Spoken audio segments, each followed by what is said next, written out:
Okay, so we're recording, and let me bring this up. So welcome, I'm Edwin Rutch from the Center for Building a Culture of Empathy, and this is our orientation to the Empathy Circle Facilitator Training. So we have a training coming up over the next 2 weeks, and this is a bit of an introduction to the training process. I know several of the people here, a couple of the people have actually taken the training, and so this might be a little bit repetitive.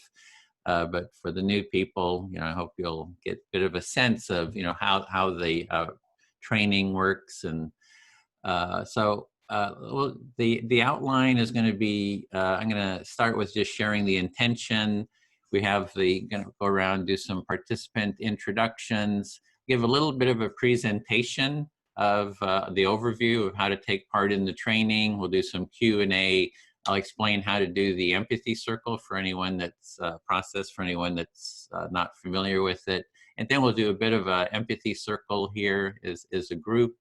And then we'll just do a bit of a debrief, and then that'll be the end. And hopefully you'll want to take the sign up for the training. So the intention of the empathy circle is to create a culture of empathy, and which means that for each person to feel that they can openly and authentically express themselves and feel heard and understood to their satisfaction. And that sort of builds the foundation of what I would call a culture of empathy. And we do that using this empathy circle process, which is sort of based on empathic listening, or active listening, it's also called, or reflective listening.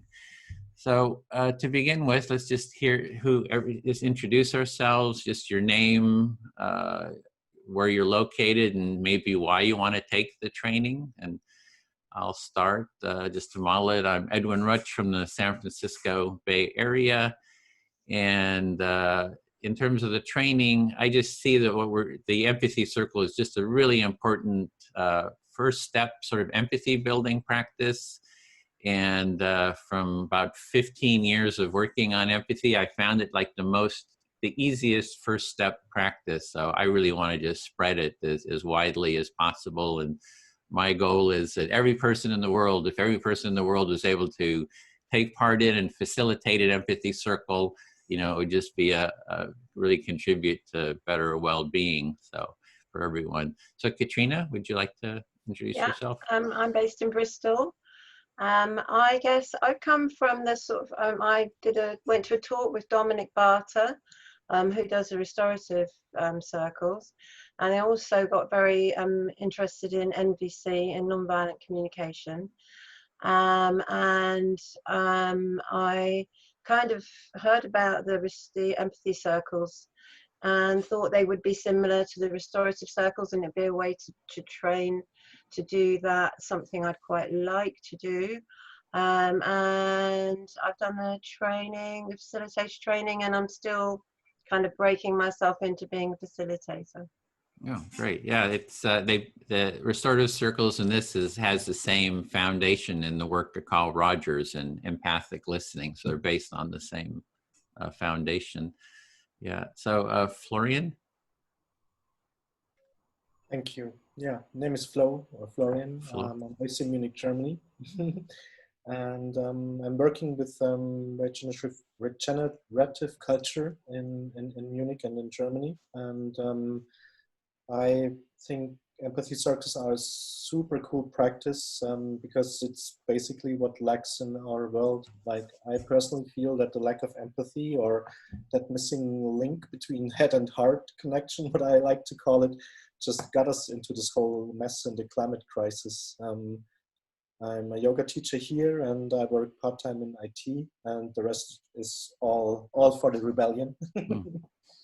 And yeah, that's me. Okay. Oh, thanks. So if flow is okay, so they just say flow. Okay, absolutely. Cool. Sarah? Yeah, I'm in the San Francisco Bay Area, and I've been participating in the empathy cafes online. I've also participated in person. And I really am seeing how this is so terribly needed to even more so now, and for people to practice empathy and kindness and compassion with each other and really listen. Well, thanks. So, Aoife? Hi, I'm Aoife in northwest of Ireland. Can you hear me okay? We do. I do. Uh-huh. My internet isn't great this evening. I also have done the Empathy Facilitators Training recently, and just in the last few months of the lockdown, doing the different circles and finding it really beneficial for myself.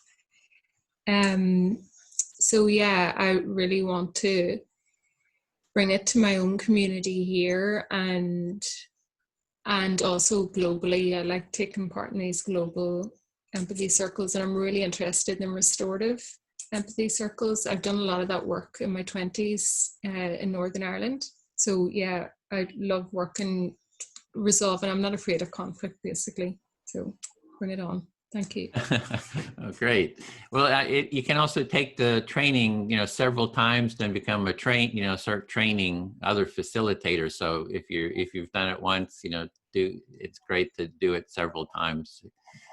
Yeah, Charlotte. Hi, thank you. I got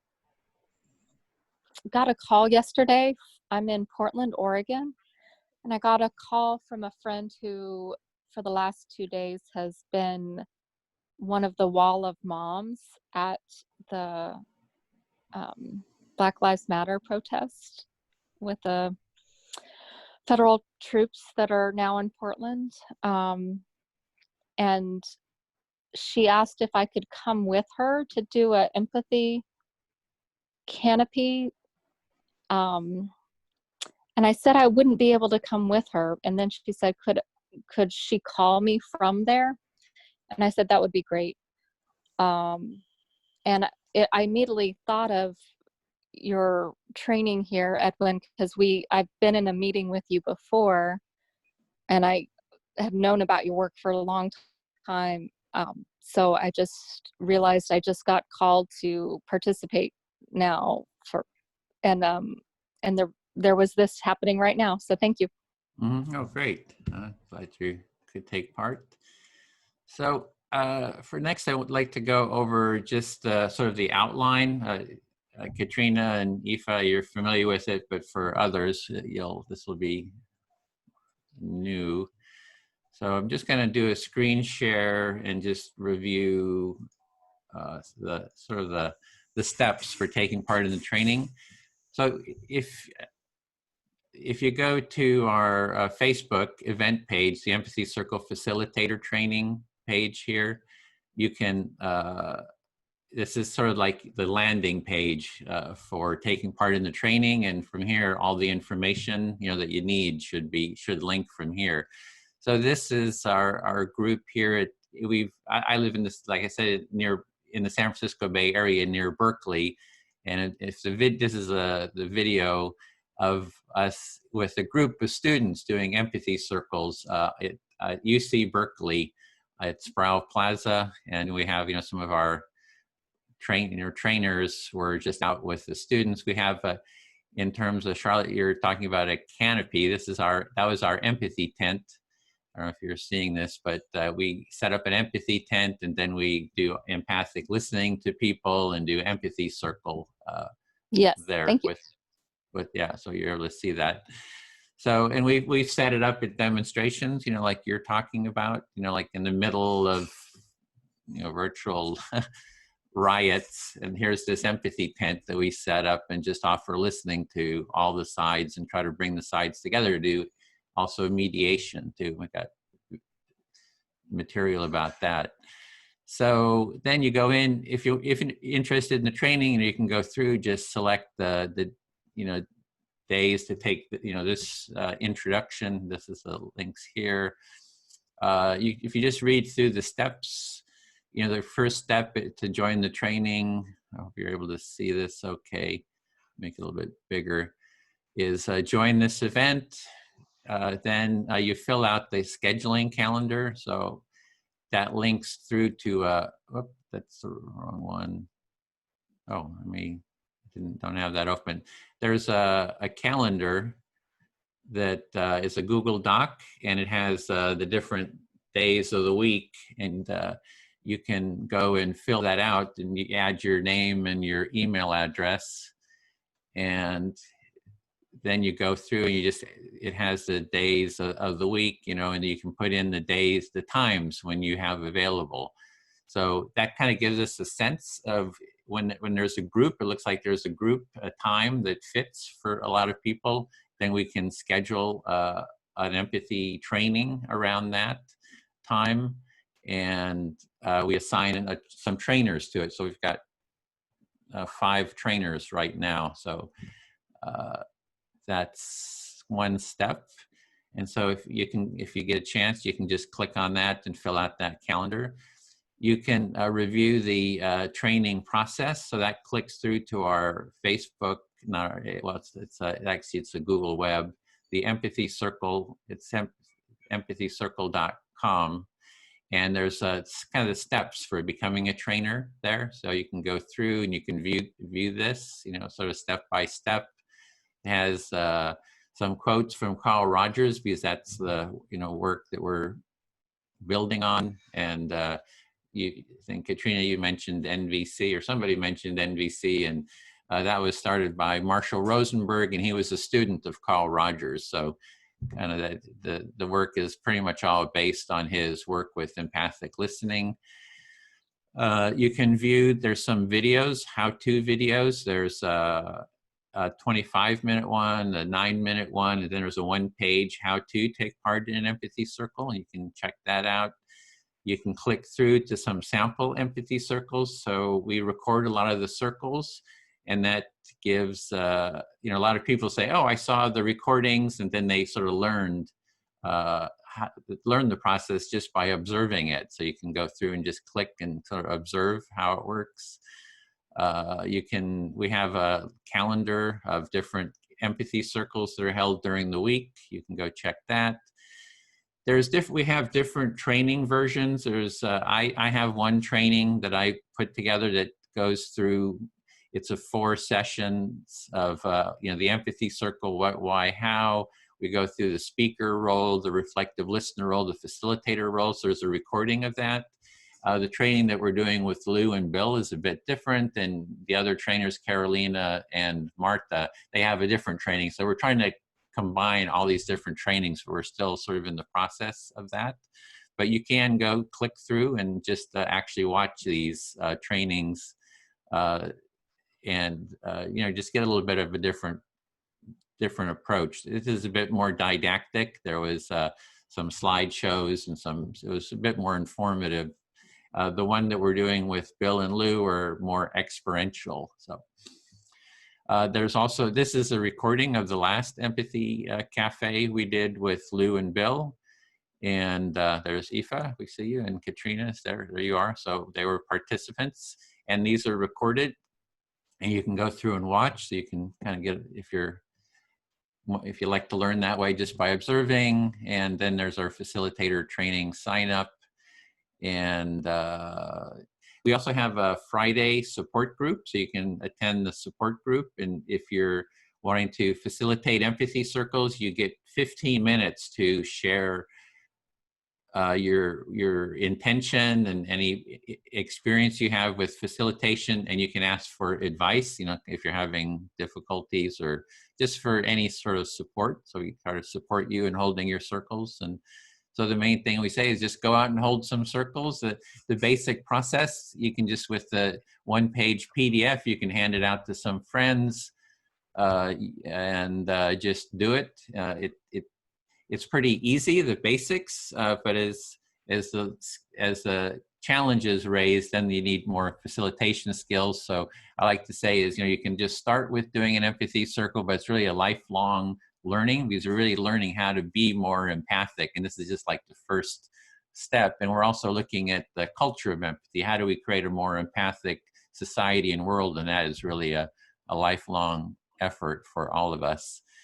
And there's some work groups, other links, and then we also will be doing a train the trainer. So we hope that, you know, you'll take the facilitator training, you'll do it several times, you'll hold some empathy circles, and then you'll actually take this training that we're doing and you'll start training others, because we just want to spread this as widely as possible. So the next thing is we have, see, that's not it. There's you can, to join the cohort, there's a link here. You can just click through and there's a link. If you're needing that, I can post it later. It's in the Facebook event. There's a link to this. And here you just go through. The next training is July 28th, the 30th, August 4th, and August 6th. It's at the same time as this group started. It'll go for 2.5 hours. It's the same URL, so you just click on that. You can add your name to the list, and you know, you're ready to go. So you just show up. There's also a survey. If you could take this survey before you join, it just goes through, you know, asks you if you can make all the meetings. So we really hope that you can make all the meetings, because we're trying to create like a cohort and a mutual support team. So we're really wanting you to connect with other facilitators so you can support each other in your facilitation. You know, ask for someone else to be a co-facilitator, or if you just need some empathic listening, so that you can kind of do some team building. And you just go through and, you know, fill out, want to be sure that everyone's seen the intro videos, you know, just hear a little bit about where you've done empathy circles. One of the requirements is that you've done 3 empathy circles before you take part in the training. And this taking part in this orientation serves as 1 empathy circle. And this Friday we have one again at the same time and the same URL. It's empathy. It's an empathy circle for what are the values of a culture of empathy. So you're welcome to take part in that. If you're in Europe, there's a new, in your part of XR, there's, we've had a series looking at that's XR is the Extinction Rebellion. We went through the 10 principles of Extinction Rebellion and talked about the 3 demands. And we did 16 empathy cafes on that. And we just finished last Saturday. And then Australia is starting a new series, and it's optimized for Australia to Europe time. So if you're in Europe, you can, you know, take that. Is that with Liana Dawson? Yes. Yeah. So I didn't tell you, I'm part of Focusing community. So I know Liana Dawson. She was here in the United States, and we visited in Portland. Oh, great. Yeah, I love her work. Just, it's a pleasure. She's really leading that, and they have a whole team out of Australia that's doing that series. So I think it's 12 p.m. Pacific, but 8 a.m. 8 a.m. UK time, BST. Yeah, Flo? Where could I find this? Could I find it also through the Facebook page? Because it sounds super good. Optimized for Europe too. That's great. Yeah, I can just put the link in real quick here. And I'm a night owl, so I could still go. Oh, great. Yeah, it's and there's recordings of all the past cafes. So we have 16 recordings. It'll be number 1. We have a shared vision of change. So I'm sure Leona would love to see you again, Charlotte. There. And maybe I should put a couple of links in there too, with just. And this is the sign up for the cohort number 3. And also I'll put in the survey. That's the survey, if you can fill that out before taking part. Okay, so that's sort of just that's the didactic portion, the introduction portion of this cafe. So is there any questions about all that? Any other questions?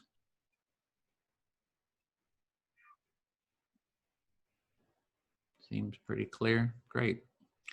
So does everyone know how to do an empathy circle? Do you need an intro to that? I think I know, Sarah, you do. You know, Flo, you've done some empathy circles, you're saying? No, I did not. I watched Oh. some and I found it, or I think it's a super cool tool.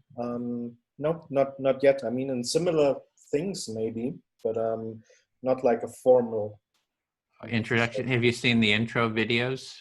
Yeah, some of them. Oh, I guess. okay. Then that, At and least a short Charlotte, one. yeah, there's the 24-minute goes into more depth. It's good to see that one before you do the training. Just wondering, Charlotte, are you familiar with the practice? Just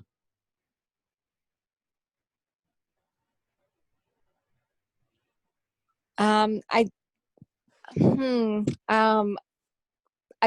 glad that there's places I can watch, because I know that I was in that meeting with you and a group of people, but talking about it. But yeah, I love watching, so that's great. I'll have that experience to watch, and then go to. It sounds like a Friday one, and it sounds like I could go to Liana, the Australian one. mm-hmm. So it sounds like I will have experience, but Yeah. I have NVC practice okay, cool. for years, in Mm-hmm. years and years, and then focusing practice for years and years. Yeah. Okay, then you got a lot of experience with the basics. So let me just recap, and then we'll actually do an empathy circle here. We'll just use so with this. Oh, Katrina, do you want to explain it? That was one of the exercises is in our training is you explain the process. So if sorry to spring it on you, but do you want to? Yeah. Okay. So there are 4 roles fundamentally. And the first role is the facilitator. And the facilitator's role is to make sure that everybody's sort of keeping it within the parameters and achieving the purpose of the circle, and just kind of, going with the flow. But they're also taking part in the circle, so they're not separate from the process. And then somebody will start with sharing, and they are the speaker. They're called the speaker, so that's the second role. And the speaker chooses somebody to listen to them, so that will be the third role, which is the active listener. And then so the speaker will speak for usually around 5 minutes. It sort of depends on how many people there are, how long you've got, but that's sort of decided at the beginning. And they speak not just for the whole 5 minutes. They stop every now and then. They pause so that the active listener can reflect back what they've said. And so the active listener's role is to listen and reflect back the core, the gist of what that person was speaking about. It doesn't have to be verbatim. But it can be sort of the general, thread. If the speaker feels something wasn't quite reflected back in exactly the same, in the way that they meant it, they can then repeat it until the active listener reflects it back, to their satisfaction. At the end of the 5 minutes, the speaker will then say something like, "Thank you, I feel heard." And then the person who is listening will choose somebody to speak to, and so that will continue. And I always think the fourth role is perhaps sometimes not mentioned, but that is the people in the rest of the group who are also listening, but they're listening passively. And so the only other thing that I think I haven't mentioned is that it is the intention of the circle that everyone gets heard and everyone has a chance to speak and everyone has a chance to listen. Have I forgotten anything? Yeah, that's great. So yeah, so we can just get started. Maybe we'll take an hour for the circle part. And the topic is, why do you want to be an empathy circle facilitator? Or just any thoughts about the facilitation? Or we also have, in terms of the topic, it can also always be what is alive for you. So if there's just something like, hey, I'm worried about this demonstration that's happening in Portland. I have some anxiety about it, and it's really alive in me in the moment. So you're free to talk about that as well. So whatever is alive for you. So we can just get started. If somebody wants to just select who you want to speak to, you could, sometimes in the circle, we start with, if you haven't done the process, you can be the first person. You can speak to the facilitator, who will be me, just to sort of, so that the facilitator can sort of model the listening. So, but whoever wants to start, just select who you want to speak to, and I'll do the timekeeping, 5-minute turns.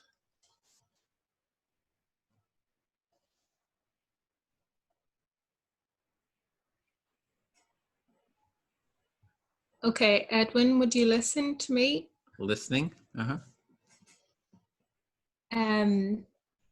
Yeah, when Charlotte mentioned the state troopers, in the context of what's happening there, I really felt that the seriousness of that situation. Yeah, so when you were hearing about the state troopers there in Portland, you're really feeling the seriousness of it. Yeah, and that I feel a bit like we've all been living in a dream for the last at least 30 years, pretending that everything is okay, and now all these things that have never been okay, like the extinction of the whole planet. It's all, racism, sexism, everything's just rumbling up to make us realize that we have been asleep. So you feel the society's been asleep, and right now everything's sort of bubbling up and coming to the fore, like racism, sexism, all these different issues are sort of coming up. Yeah, and I know in my own field, whatever you want to put it, which is meditation and healing, that there has been this, I would say it's like a delusion that everything's okay now. We shouldn't be so stressed out. Why are we so stressed out when we've got all this money and comfort, and which is kind of, I don't know who the people are. Like, that hasn't been my experience of life, that there's no reason to be stressed out now. So you find a lot of people are just saying, oh, we shouldn't be all stressed out. It's, it's no big thing. And you haven't seen it that way. You're maybe thinking there is reasons for being stressed. Yeah, so I think there's definitely a narrative there that really needs to be looked at. And well, that's why I want to be engaged in this dialogue, is because I want people, in my own meditation practice, it's about honesty of what is actually happening right now. And what I love about this process is that it allows people to speak what is actually happening right now. And until they do, they can't heal. So you value honesty and really addressing issues. And until we, really address issues, things won't get done. So you really appreciate the process, because we sort of look at real issues and sort of face them, and you just find that important. Yeah, and today I went into town and I was, having lunch in a strange social distancing way with some friends, and listening to them talk about this strange situation where they keep buying this horrible coffee from the shop next to the one where they work, because the man is very angry, and he'll be really angry if they don't go to his coffee shop, and they really want to go to the other coffee shop, but they're afraid of him. I was looking at them all going, it's almost like I'm a permission giver. I was like, guys, that's not okay. Don't drink, you can go to the nice coffee place and let him be angry. It's his anger.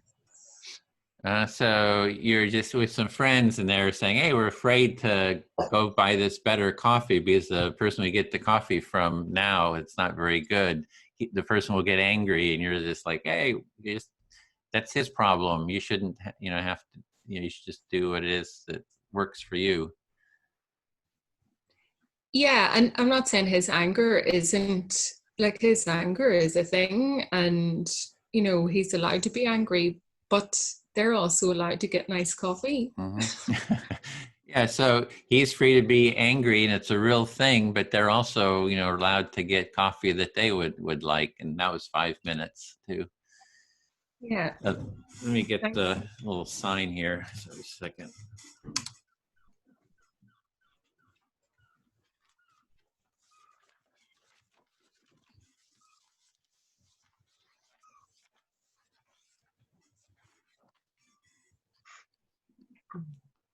Forgot my official sign. Good to have a little sign or time or something. So I'll speak to Katrina, if I may. Yeah. Okay, I'm ready to listen. Yeah, I'm really excited that Charlotte is here, from Portland, and to just bring in all the energy, that's happening in Portland. So I just have some thoughts about that. Yeah, so you're really excited that Charlotte's come this evening from Portland, and with all the events that are going on in Portland, and it's kind of brought up some thoughts for you. Yeah, it's been the last year or two, there's been a lot of different demonstrations, just a lot going in Portland, and I sort of wished I was there because it was just so much sort of happening. For a couple of years ago, there was a bunch happening here with different demonstrations, the political left and right here in Berkeley, but the center seems to have shifted to Portland, and I would have liked to have been there.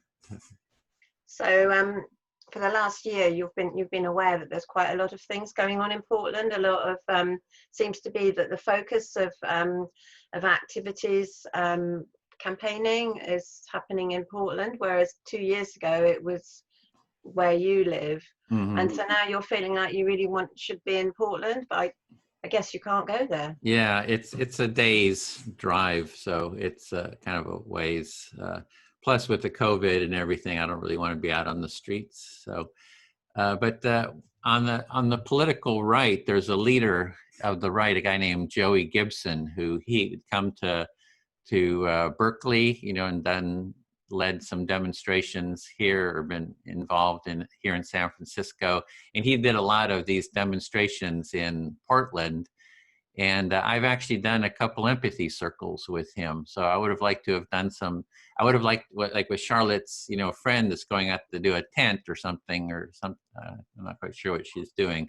I would have liked to have done it in Portland and actually, had bring the different people together there with around the empathy circles. So it sounds like you had quite a bit of experience with one of the people from the right, somebody called Joe, who was in Berkeley, and you got involved with him doing empathy circles, and you feel like you could have been quite useful. It could have been quite useful for the movement if you'd been able to get to Portland. Yeah. And there was a demonstration at UC Berkeley, and Joey was there, and I actually invited Joey into the empathy tent that we did. We started an empathy circle there, and I have a video of it too. If anybody's interested, I can sort of share that, because it's like the whole demonstration came into the empathy tent. There was it was surrounded by media. There was about 150 police, just off to the side. And here we're holding this empathy circle in the empathy tent, and then it kind of ended because there was a bit of a scuffle between some of the left who were trying to shut down the discussion. But it was interesting because the next day we set up the empathy tent on Sproul Plaza, and when we were, it was very quiet. There was hardly anybody there. But Joey Gibson brought a friend of his was a real right-wing, activist, and he said, "This guy needs an empathy circle."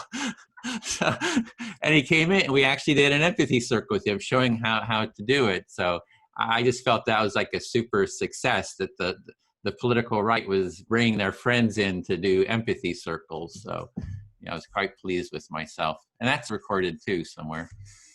So let's see if I've got all this. Mm-hmm. So there was this particular incident that's really stuck in your memory because it was just so powerful, because you had the guy from the extreme right come into this empathy tent. There was a riot going on. There was all these people. There were police. So it was just sort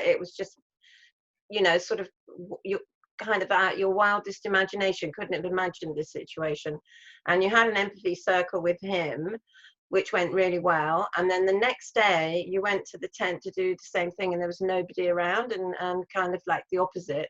And then suddenly this guy Joey turns up with a friend of his who he told you needed to do an empathy circle. So that was for you, it was kind of like a wow moment. It was like, this really works. Yeah, it was a success. The person he brought in is a guy named Kyle Chapman, and he was one of the first to sort of fight back against Antifa. And he was a kind of a hero for the political right. So it was kind of interesting. Yeah. Right. So you kind of got the top far right guy who was sort of like connected to Antifa, and he was there in your tent, talking about empathy. Exactly. I feel fully heard. Thank you. You're welcome. Right, so I will choose Charlotte. Would you listen to me, Charlotte?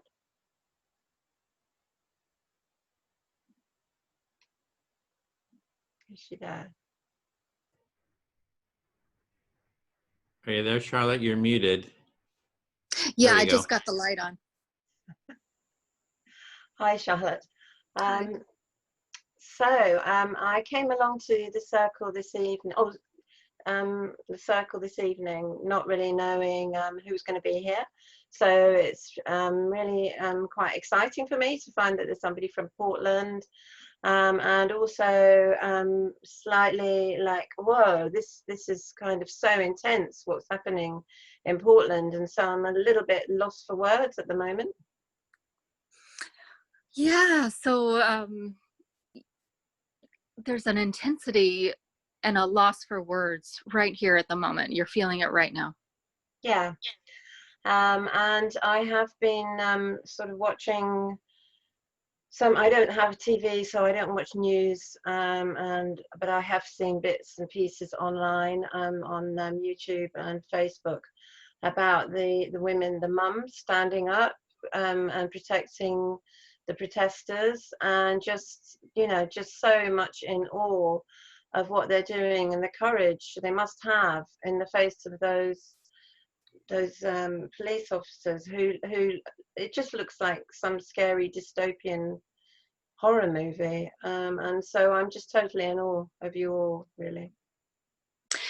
Yeah, you're recently you've been not very much time, but the time you have, you've really scooped into this feeling of awe, and that there are mums that are there, and in a dystopian environment.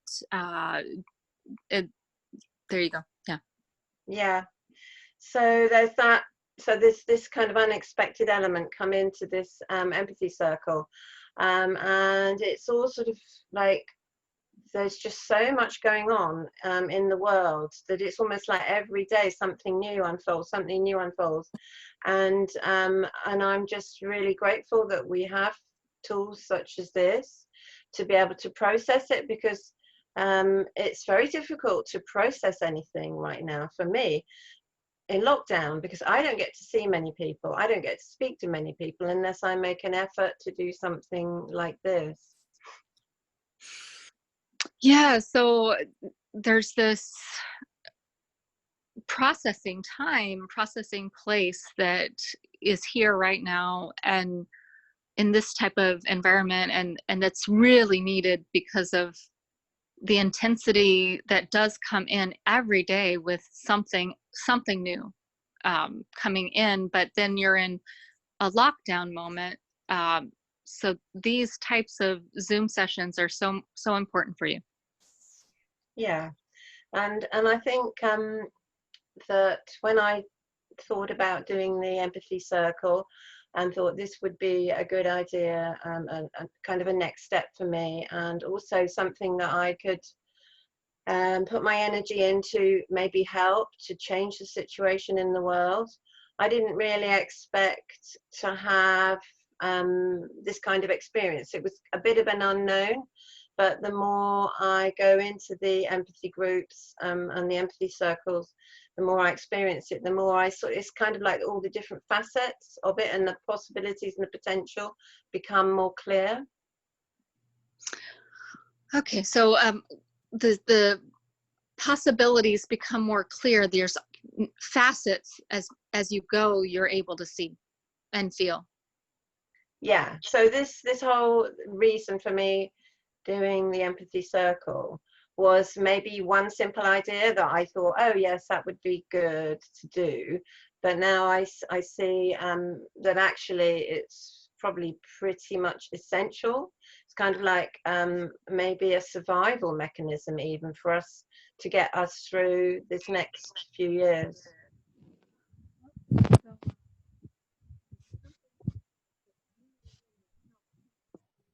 Oh, we stopped hearing you. Somehow your audio just there you go. So there was something drawing you to these empathy circles that felt more simple, and then now you've dropped into more of the essential nature of how essential this is to bring you and us through these years.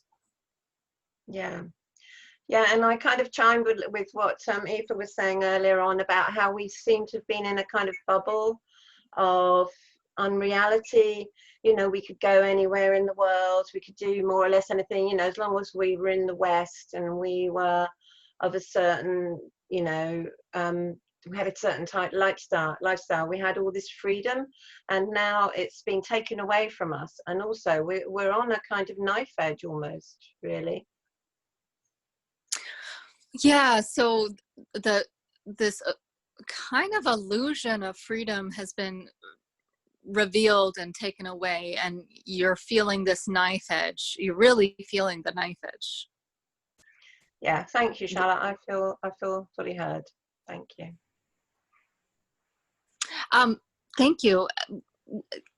Did you see something that Edwin or that you knew about the 5 minutes? I just want to clear. Yes, I saw him hold up the number 5. Okay, I didn't see it, but I'll look for it this next time. Thank you.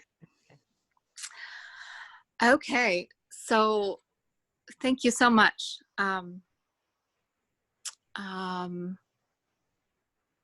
Looking at names.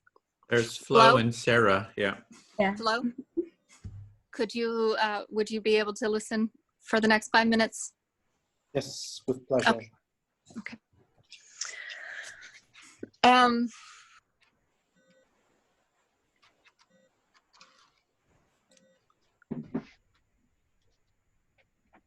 So I'm feeling really touched that that what we're experiencing here in Portland is really has touched people here so much already, and so I'm feeling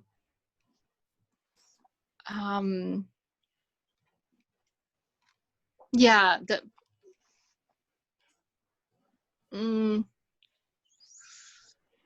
both recently and within the last year, and I'll have more to say, but I'll just pause there. Okay, so it seems to be events that are, yeah, striking a deep chord in you emotionally. and maybe not also the recent events, but like for more than a year when it started to, yeah, affect your emotions and touched you deep, right? Yeah, it's that so I'm no longer dating this person, but so I've been dating someone who also filmed the alt-right here in Portland, like maybe filmed Joey Gibson, but someone like him, but filmed in a way where he was doing the debating, where he was doing the grandstanding. And I remember watching Edwin's Empathy Circle. So I feel really touched by hearing your experience with Joey Gibson and Joey Gibson's friend, and bringing that to my experience with seeing the person I was dating go into the high intent, like filming and chasing after and into the conflict, into the highest degree of the conflict, like being right there. I don't know if he's now there. I don't think he is. I think he's watching the films. I think because of COVID, he's not there.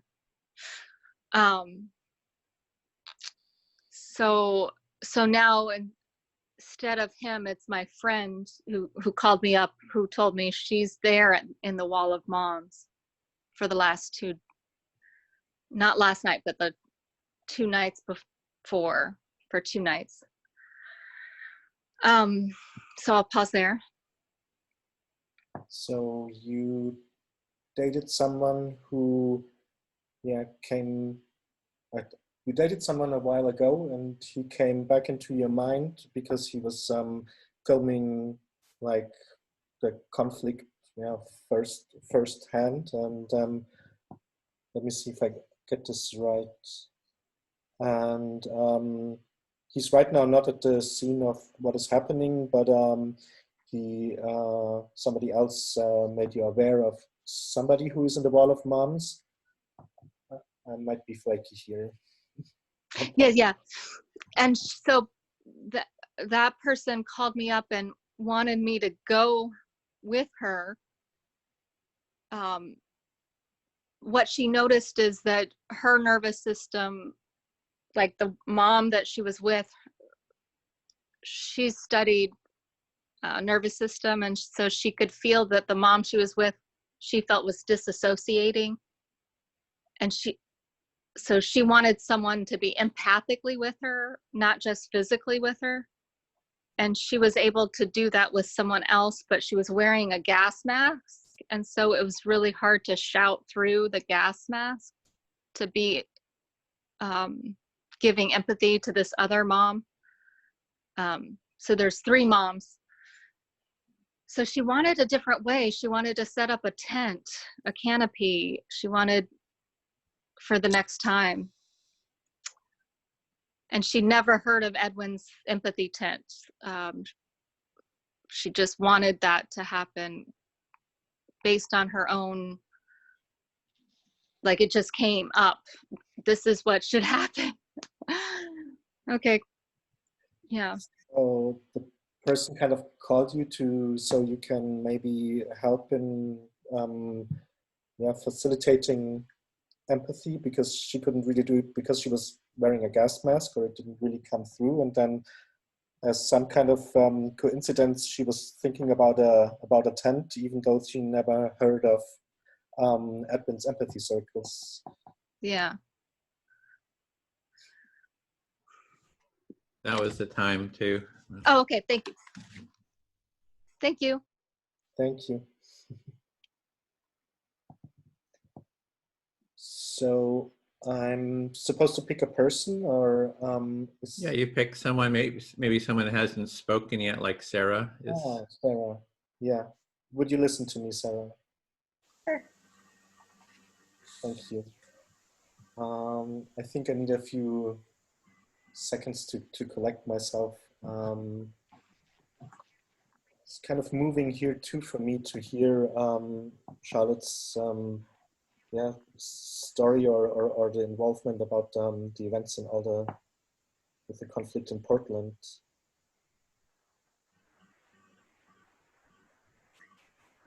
So you're sharing how moving it was that Charlotte was relating what was happening in Portland. Yeah, and what is present right now.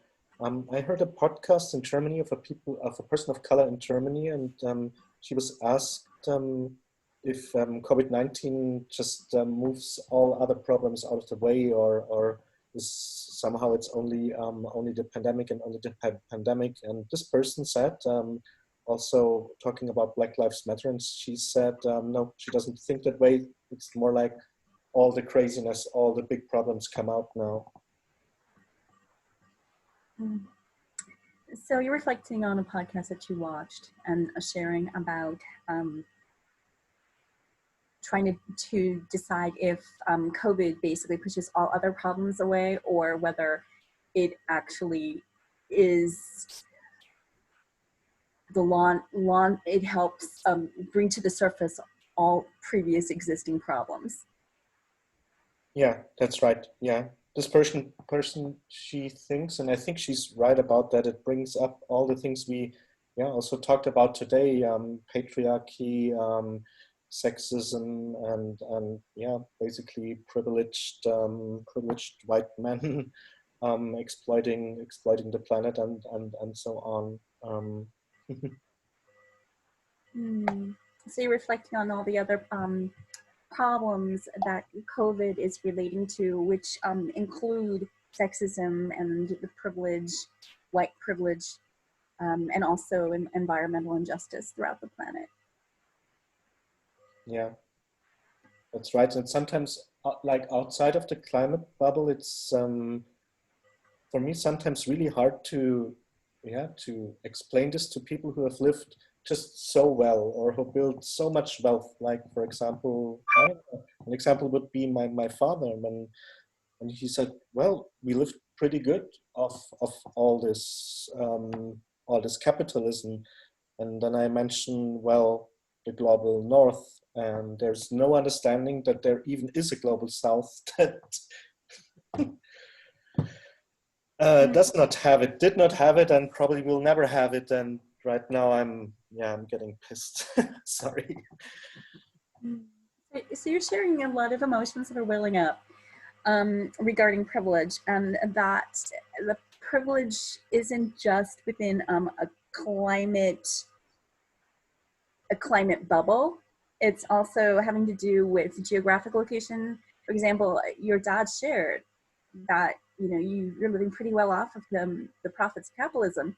However, someone in the global south may not have had that privilege, nor may never have that privilege. Mm-hmm. Yeah, that's right. And my dad always thinks that, for example, basically what you're suggesting is communism. And I say, no, I'm not. I'm just trying to create awareness of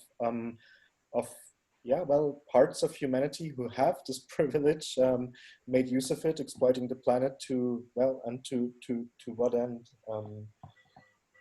To what end? So that's why I think all this Black Lives Matter movement and people who are speaking up right now, it's so closely linked to the climate crisis, right? Okay, so you're actually seeing the intersectionality you're sharing about the intersectionality of all the different crises, whether it's the environmental crisis or social justice crisis or white privilege. And you also shared concern about your dad saying, well, if it wasn't for capitalism, we'd have communism. And you're saying, no, there's got to be awareness of the haves and have-nots. Yeah, that's right. I tried to say, well, there's hopefully something one day that we can't even maybe even imagine right now. And I personally think that's empathy. And that's why I guess I'm here. Yeah.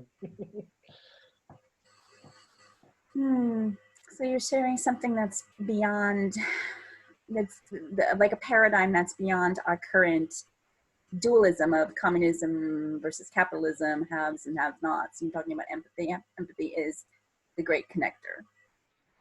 Yeah. Well, that's it. Okay. Yes, I feel heard. Thank you, Sarah. Thank you. I'll pick Katrina. Oh.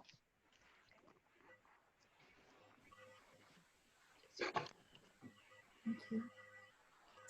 I was also very moved by the fact that Charlotte is joining our call. As so part of my job, I had to participate in a call yesterday. There's concern from that about what's happening in Portland is going to happen in the San Francisco Bay Area next. And there's and so when I was on the call, before I was on the call, I have friends in Oregon, and I huge Ashland, and I heard about the Portland thing through them, and I was in Portland last summer, so I got extremely concerned about, and I read what was happening in town.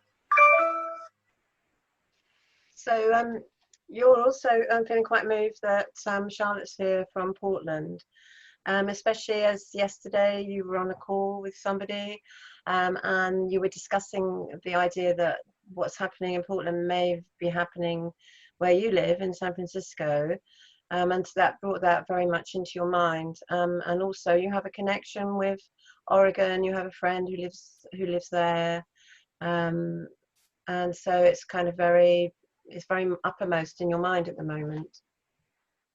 And it was, thank you.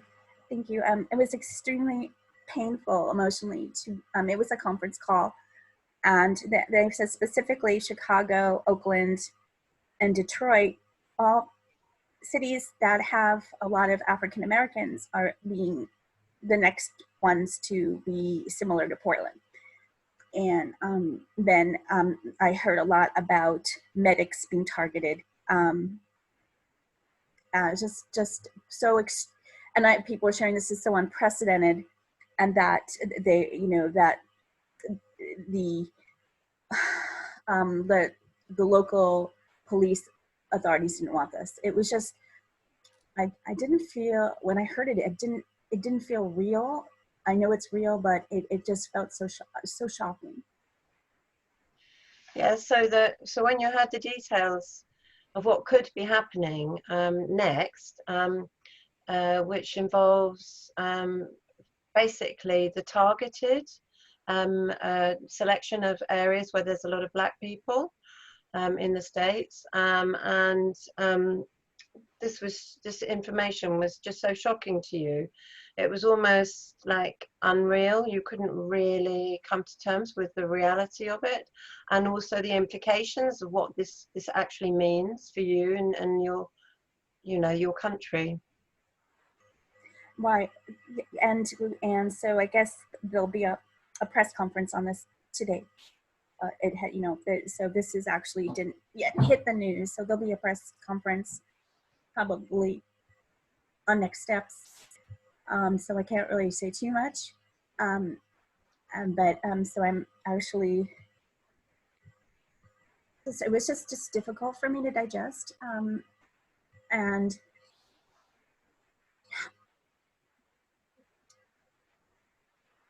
yeah, so it sounds like this has really affected you, Sarah. It sounds like it's brought up a lot of emotions that you're not actually able to process and digest the actual implications of what's coming next. I mean, it sounds like you're kind of a bit afraid as well. It was concerning. I was just like kind of dumbfounded that this could be allowed, but I believe it was there was some sort of it was made legal. What they did was actually beyond it's not technically legal, but it's legal. So and when I heard it, it just sounded like it was in like some sort of like science fiction movie or something, just about people being grabbed into unmarked vehicles. And so but there's a lot of people in the San Francisco Bay Area that are really strong advocates, and I really really hope that I'm very impressed about the moms, you know, the wall of moms. That gives me so much hope, and I really want to hear about solutions. Yeah, so despite all this really frightening information that's coming into your life at the moment, which is almost, it's so scary that it's almost unreal. It's almost like you're watching a movie, a really frightening movie. And it's, you know that there are some very strong people in the San Francisco area who will stand up to it, and that you're not alone in the way that you were thinking. And so this kind of what's going on in Portland is really, seems really relevant to you at the moment. It does. We've been working on social justice letters because of concern of surveillance issues, and definitely it looked like there was surveillance going on in these events. And I would like to actually somehow be connected with some of the people in that movement. I mean, I do have. I actually did I mean, I've been working. I'm with an environmental organization, and surveillance is one of our issues. So, and been trying to reach out to other groups about the intersectionality of all issues. And there's been a blind spot on this, and you know, so I'm just a little bit hoping that it won't be. Time. So there were some issues around surveillance that were really concerning you, and you've been trying to reach out to people and getting in contact with the right groups to kind of bring about some resolution here, because it's almost sounds as if you're feeling a little bit like, what do I do? Where do I go? And so yeah, difficult times. Lovely. Thank you so much. You're welcome. You know, I feel heard, and I appreciate you helping. Thank you. So it's my turn again, and maybe I'll choose Aoife. She had dropped out. I think she had an internet connection. Oh, I wonder where she's gone. Yeah. Okay, so Florian, would you listen to me? Absolutely. Yeah, so I'm sort of feeling a little bit, whoa, what, it's kind of like the ground is moving under my feet at the moment, because I think here in the UK we have a sort of cotton, we have like, it feels like we have cotton wool around us for some reason, and yet I know that trouble is on its way, and there's definitely rumblings of some pretty heavy stuff going to be happening in this country too. And what I'm hearing in this call is making me think, oh, you know, it could be this kind of stuff here. It could be, and anything feels possible at the moment. So you're saying with hearing reports and observations from the United States, you feel like it's still a little bit different in the UK, but you're afraid, or you think it might, or similar things might happen in the UK too, or just general big things like this rumbling?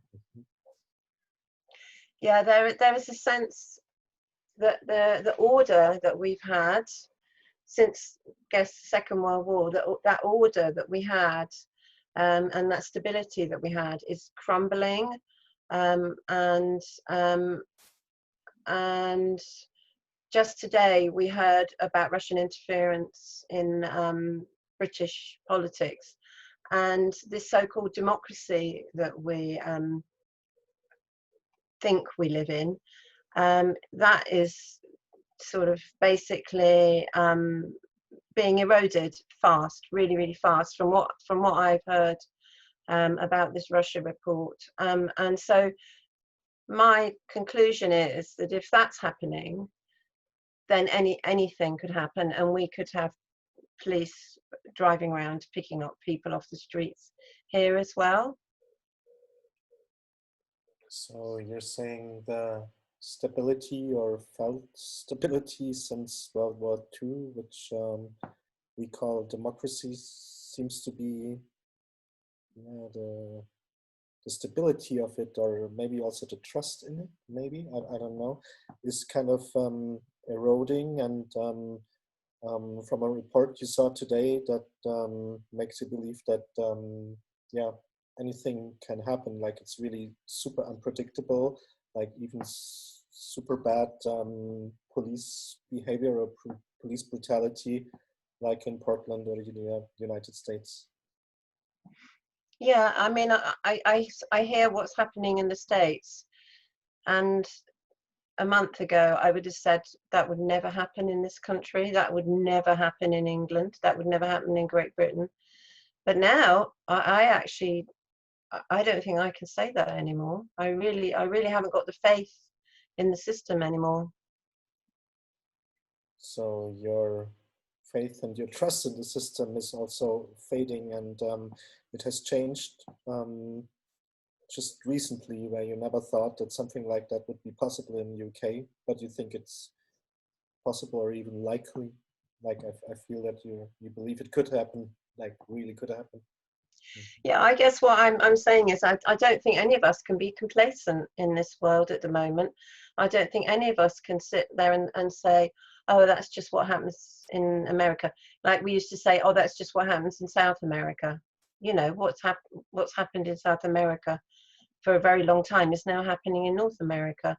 So where does it stop? You know, we have to be extremely vigilant. And maybe going back to the topic,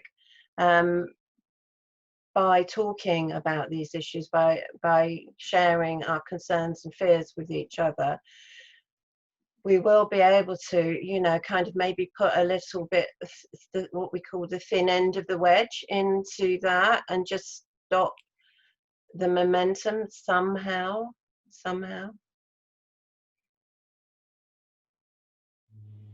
So you're saying, I guess, nowhere in the world people are like on an island of bliss and everything, and that bad things can happen anytime, and that we have to stay vigilant. And with our practice here, we think that might be, yeah, a way to maybe have something to offer, or even I don't know how to say that in English. How to drive the wedge. I like that expression. How to drive a thing between and the wedge. Something. My English is bad. Yeah. Right now. I apologize. Thank you. I feel heard. Thank you. We go around. We right? just keep going for another maybe 20 minutes or so. Okay, that's great. I will talk to you, Edwin. Okay, listening. Yeah. Wow, it's it feels really intense what we're discussing content-wise here. And when I first looked at scenes from police brutality, or how police worked in demonstrations, where I saw a police car run over some barriers and then like 20-30 people just dropped on the ground, I was pretty shocked, to be honest. And then I was imagining how would it look like? Could it be possible? Is it maybe sometime also happening here? And it was kind of mind blowing, because I've been in the same belief that this is not possible or far away, but it just isn't. And right now I don't feel that it isn't when I'm connecting to you lovely people here. Yeah. So you're just feeling some concern or some shock about with the police, what you've seen with the police, you know, driving through barricades, and you are feeling concern that it could happen there, or not sure, or just.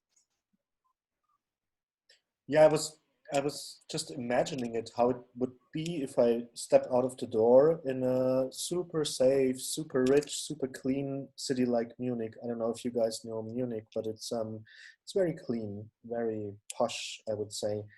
And I mean, but if it's happening in New York and in downtown New York, where it's also, I guess, posh and so on, it's kind of, yeah, super disturbing. It's a thing we thought in, I don't know, I'm on thin ice here. Yeah, like in some country far away, right? So this you're seeing that these demonstrations and the policing and so forth is happening in very rich places like New York, and you find that you know, you live in Munich, which is very clean and very wealthy, and you just don't imagine sort of issues with the demonstration of the policing happening there. Usually you just imagine it being, you know, far away in some other place, or this sort of policing type and demonstrations happen. So you're sort of feeling maybe more vulnerable to the possibility, more open to the possibility of it happening there.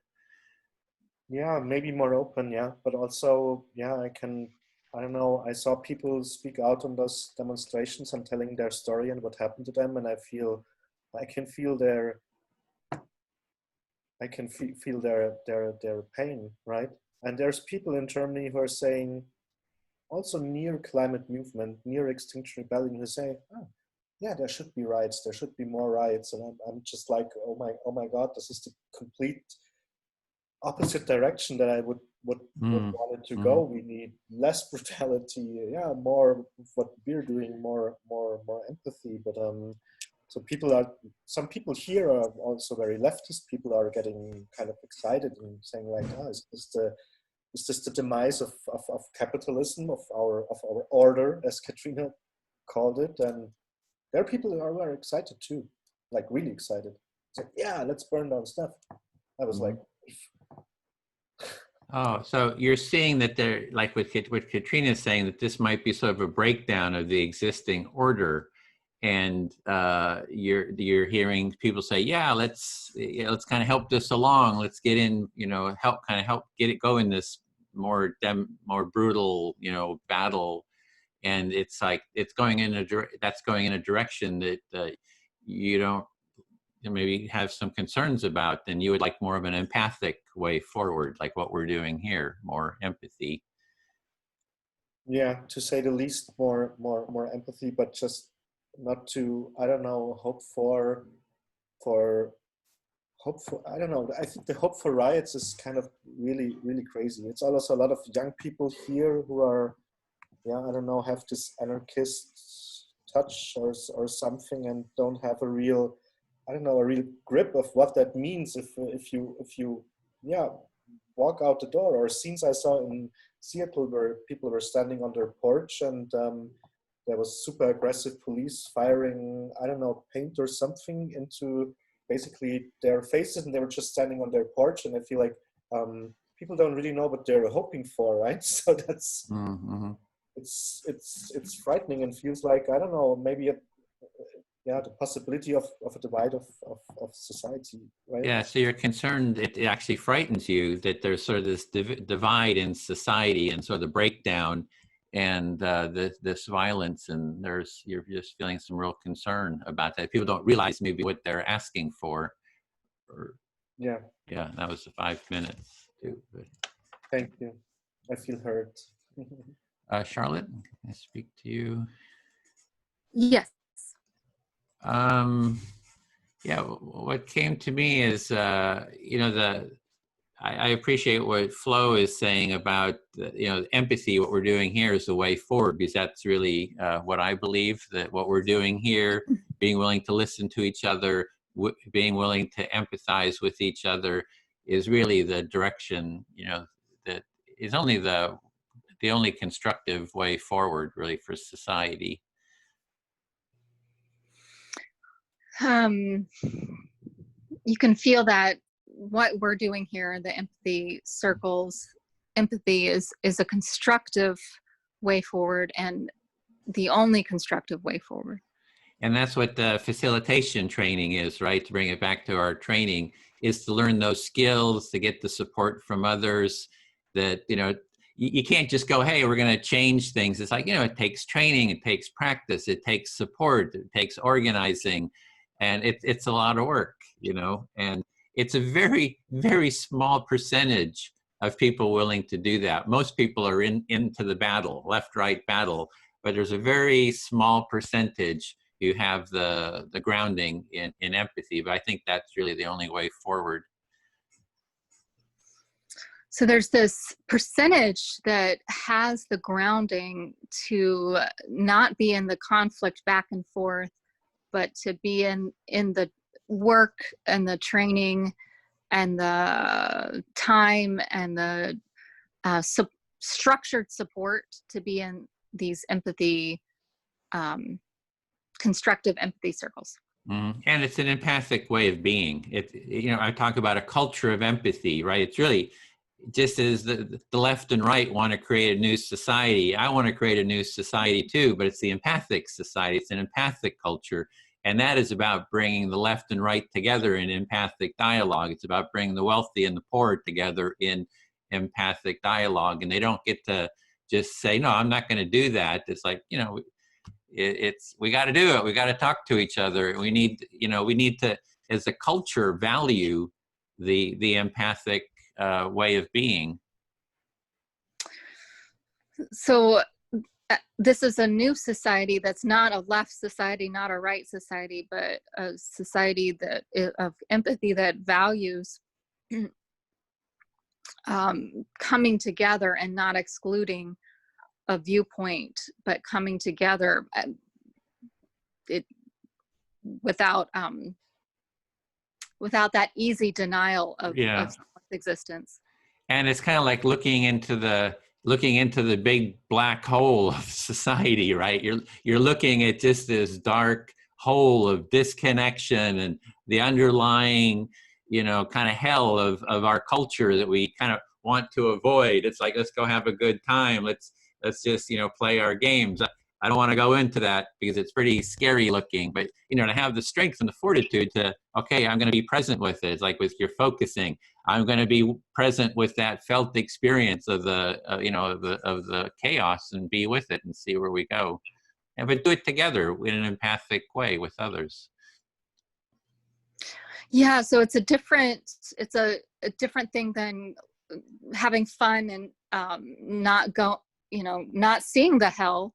And it's also a different experience to be in connection and community and empathic community looking into the hell together. Yeah. That's way different than just isolated looking into this disconnection hell.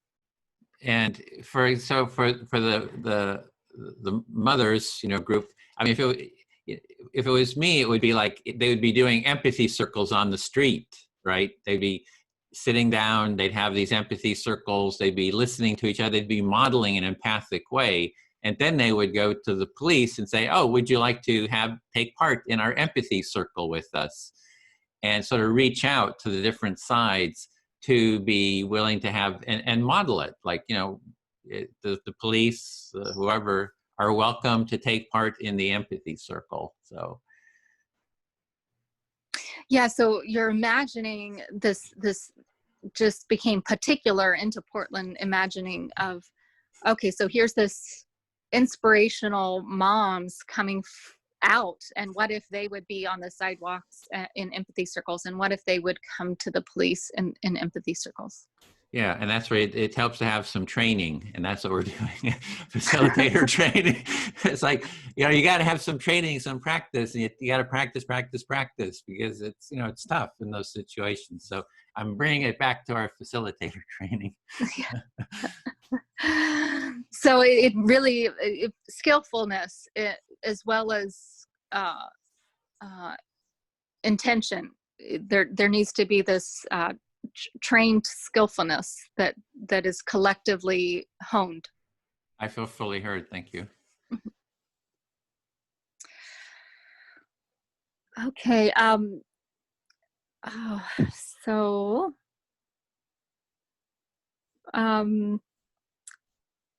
Sarah? Yeah, There? yes, I am. Let me start my video. I'm also the same deal. My battery dies very fast. Oh, good. Yeah, I'm checking my battery and my battery's good. Thanks. Let me grab some paper. One sec. Okay.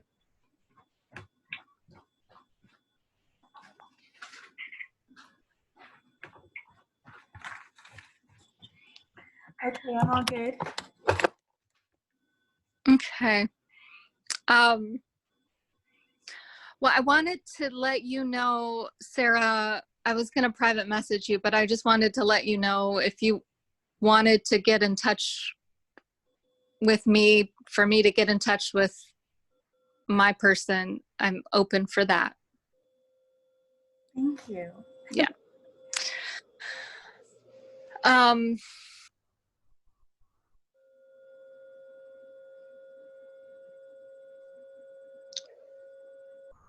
Yeah, so,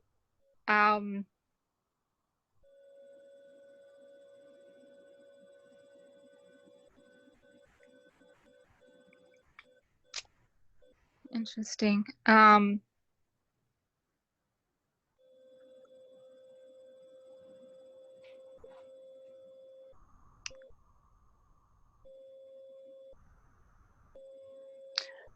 There's the practice that I'm do includes what we're doing here, and it includes like another step. Interesting. So I'm feeling that these empathy circles are even simpler than the practice that I do. And I was drawn to the practice that I do, focusing, because it's much more simpler than any other mental health care embodiment practice. Like most other mental health care embodiment body-centered practices are just so complex, and it's too hard to integrate into life. And I also felt, I don't know, something about NVC felt too hard to integrate into life too. I tried. There was a time where NVC was integrated into my life because of, I lived with an NVC teacher. Okay, so the theme there is, there's something important about something simple enough to integrate into everyday life. So I'm sharing you emphasize several times about the importance of practical applications of techniques that are embodied, and that NVC was a little bit too complex. So you turn to focusing, which was also a mental health embodiment practice, but you're finding these empathy circles have direct practical applications. Yeah, and interesting, as you say, direct practical applications. The groups I'm in was formed right out of the Kent State shooting. So the Kent State shooting happened, and Eugene Genlin was in the University of Chicago, talking about Chicago now, but he was there, and all of the students, grad students, were there, and they broke out of the confines of the classroom and went into broke class barriers, but it didn't break racial barriers. So they broke out of class and education barriers to bring in this kind of listening, structured listening formats. So I'll pause there. Okay, so you're looking at a historical precedent that arose out of the Kent State shootings, and how, because of that, students were able to use practices that basically helped heal class divides, but they did not help heal racial divides. Did not did not have as much of an application, or wasn't given application in social justice communities of color. Yeah, it just recently came out in a different group I was in where there was segregation, and there wasn't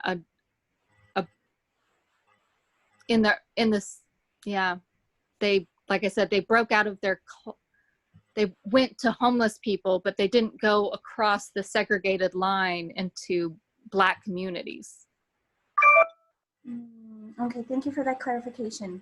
So it's obviously the outreach, they had a myopic focus, which was reaching across class divides, which is going to homeless, but not actually doing outreach to communities regarding the practice that arose out of Kent State. Yep, it's called focusing. Yeah. Okay. Yeah. So so what I'm feeling here again is, it's like this feels exactly like the practice I do. It just doesn't have like a few steps of the practice, but by not having those extra steps, it becomes simpler, and then the application seems to be much more broader available. Like, I would not bring focusing to Joey Gibson, but Empathy Circle can be brought to Joey Gibson. Wow. So I'm really here, I'm thinking, when you mentioned Joey Gibson, and so basically this Empathy Cafe could be helping to bridge ideological lines in a way that groups such as Focusing weren't able to because they were too complicated or complex. That's 5 minutes too. Thank you. Thank you. Let me grab, sorry, tissue. Thank you for the auditory. I have a phone, so I'm not Yeah, able to see you. Yeah. I noticed that with phones, you can only see one person. Yeah. I'm trying to see who didn't get heard yet. Was that Katrina, I think, hasn't spoken for a while. Katrina? Okay, I'll do Katrina.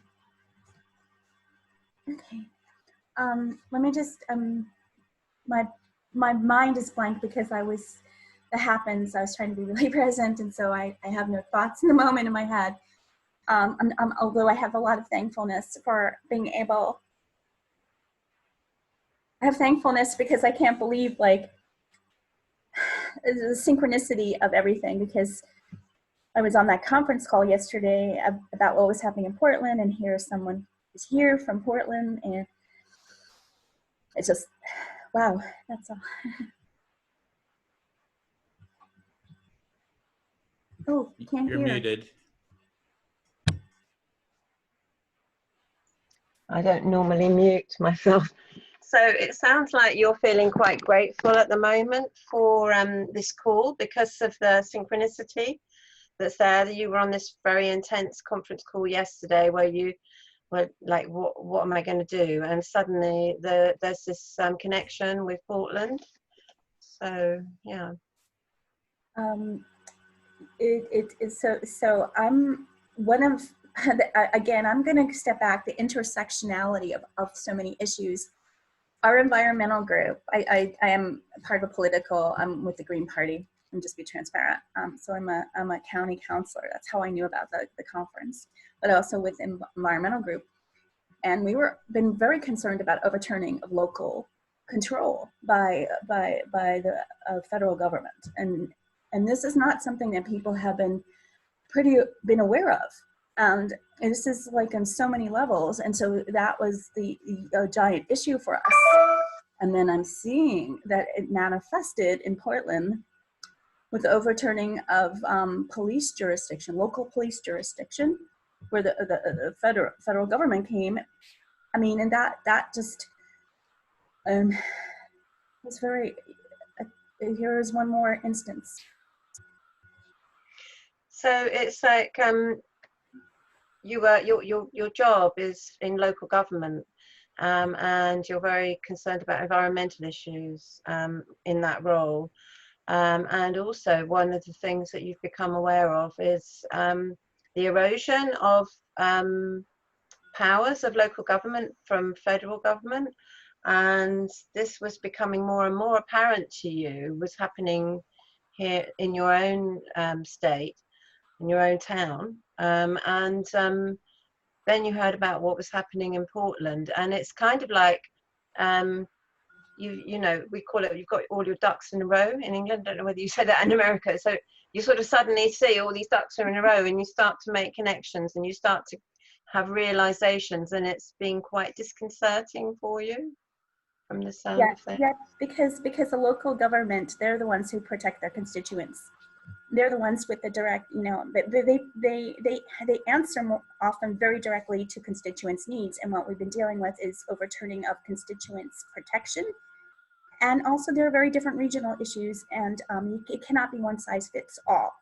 And we're also, you know, I'm very concerned about the polarities, you know, the polarizing, and not bringing, people should be come together. People should have come together during this time, and, you know, in unity for all injustice.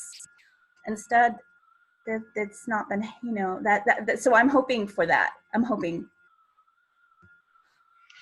So the big issue for you is the fact that you are meant to represent the local people, and that's your role, and that's what you want to do.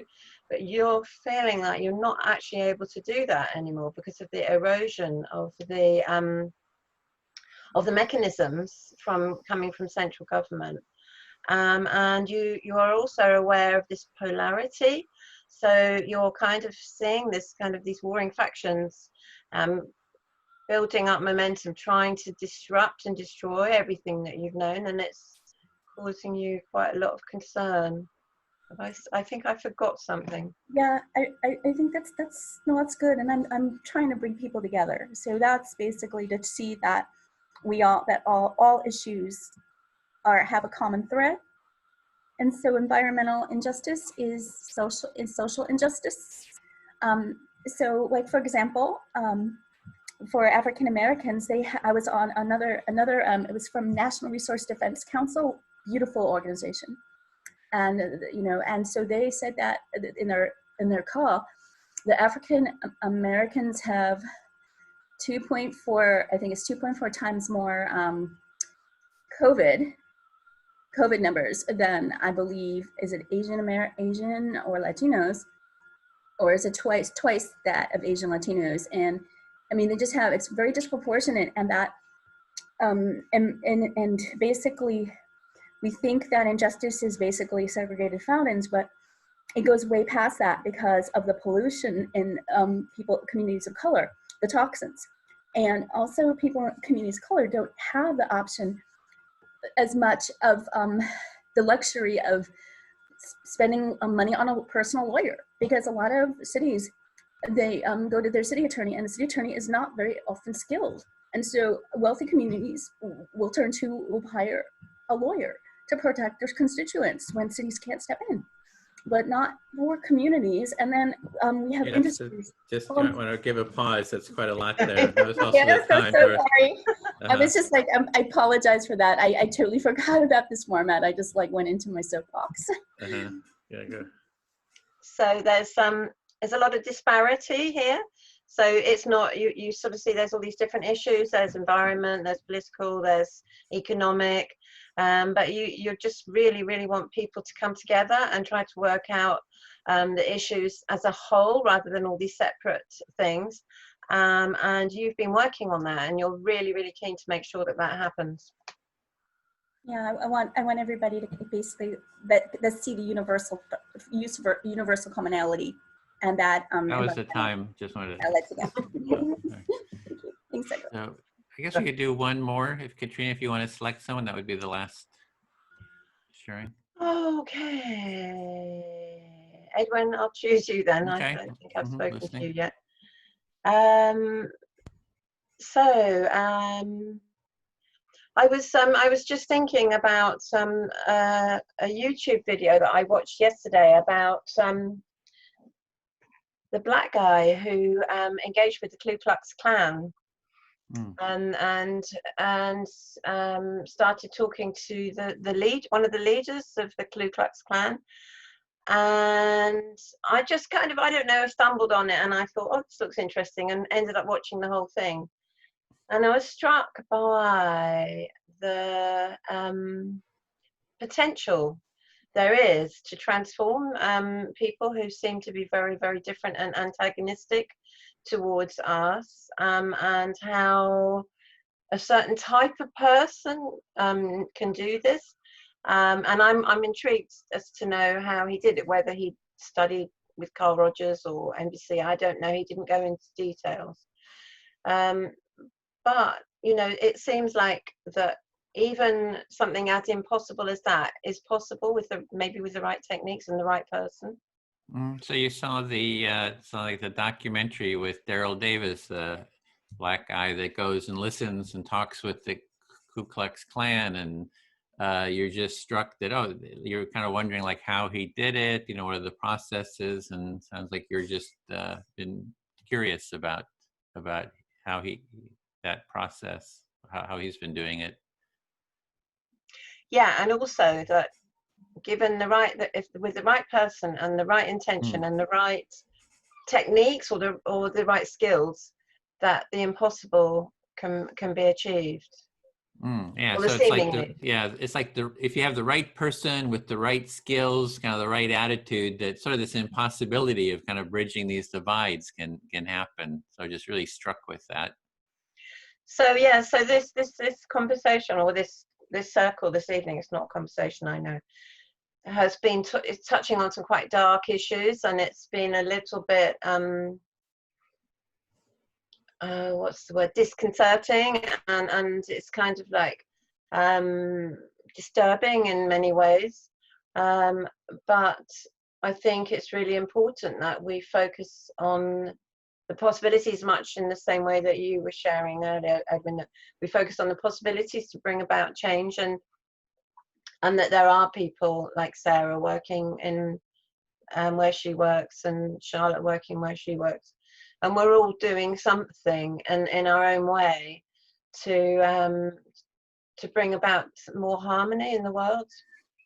Yeah, so in the group, we kind of are touching on some sort of the darker aspects of society, but it sounds like you also have hope, or in terms of actual steps that people are taking, steps to build a more constructive, maybe even empathic society, like Charlotte and Sarah and yourself. And so seeing that constructive way forward.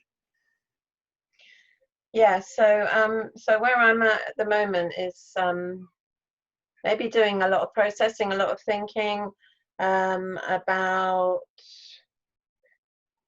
the world, and also interesting the discussion about integrating people of color and Black people into this process, which is something that I'm quite keen to do here in Bristol. So I just feel like I've got a lot of processing to do. I haven't really got an awful lot more to say. Yeah, I don't have a lot more to say, but just all the things you've heard, you're sort of processing, really need to think through that and process it, and things like how to bring more Black people into the process, etc. Yeah. So is it okay if I stop there? Yes, whenever you're ready, just say, I feel fully heard, and then I feel fully heard, thank you. Okay, great. So we've got about 12 minutes. Yeah, I really appreciate, Charlotte, what you were saying about the simplicity of the process, because, focusing, NVC, mediation, a lot of therapy is based on this basic active listening, empathic listening of Carl Rogers. So Carl Rogers was, Gene Genman was a grad student with Carl Rogers, and he started focusing. Marshall Rosenberg was a grad student, started NVC.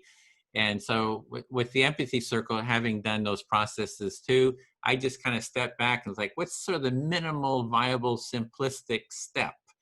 And that's what the Empathy Circle is. It's like, I think some people say, oh, it's starting with yourself, right? It's like, you start with, but I don't think so. I think we're in relationship. We start in relationship, you know, mother, child in the womb. It's a relationship. It's not somebody out there. Start with your own self.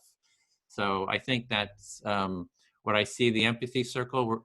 This is sort of like the starting point, is we're in this circle, we're listening to each other. And with this basic practice, you know, you can go into focusing, you know, build on it. You can go into the steps of NVC, feelings and needs, etc. You can go into conflict resolution. You can go in a lot of different directions, but this is the empathy circle. So the minimal viable practice, and it has immediate steps, immediate practical steps. Like you can bring the leader of the political right and the leader of the political left together in an empathy circle, and something constructive, you know, can kind of happen out of that. So I think this is just, you know, it's just a really powerful first step. And building a culture of empathy is a, you know, a lifelong endeavor, because you're always getting, you know, better at all these, just so the underlying mindset. So I guess that's it. It's just curious, are you interested in taking the training? I guess, I think Katrina had signed up. I think Sarah had signed up. So Flo and Charlotte, is this something you wanted to do at this time, or just kind of curious? Yes, I just need to make, I'm pretty sure the timing works. I just need to check in with the timing. Mm-hmm. Okay, and you had the link there. If you decide to, you just click on that link, add your name, and you're on the list. I think we're going for 12 or 13 people, you know, and then that'll be the cutoff. So I think there's 3 or 4 more that we can take. So yeah, yes, for me. Okay, cool. Yeah, I would love to, but as we wrote on Facebook the last days, Edwin, only 2 or 4 dates work for me. So your trainers, that's absolutely no. Then I will. Yeah, the idea was they want to create a group, and you get sort of a team, you know, spirit. And so if somebody's dropping in and out, they didn't feel. But there'll be other ones too. It's like we're looking at other dates, and I think we'll do 2 weeks of the training. I think there'll be 2 weeks of sort of these intro cafes, and then we'll do another session after that, another 2 weeks. So it'll be like. And then we'll also look for other days too. As we have interest, we can get other trainers too. I mean, I would definitely love to do this more. It's a fascinating, super simple practice. It's intense too, I think. So, but I think it's a super good tool.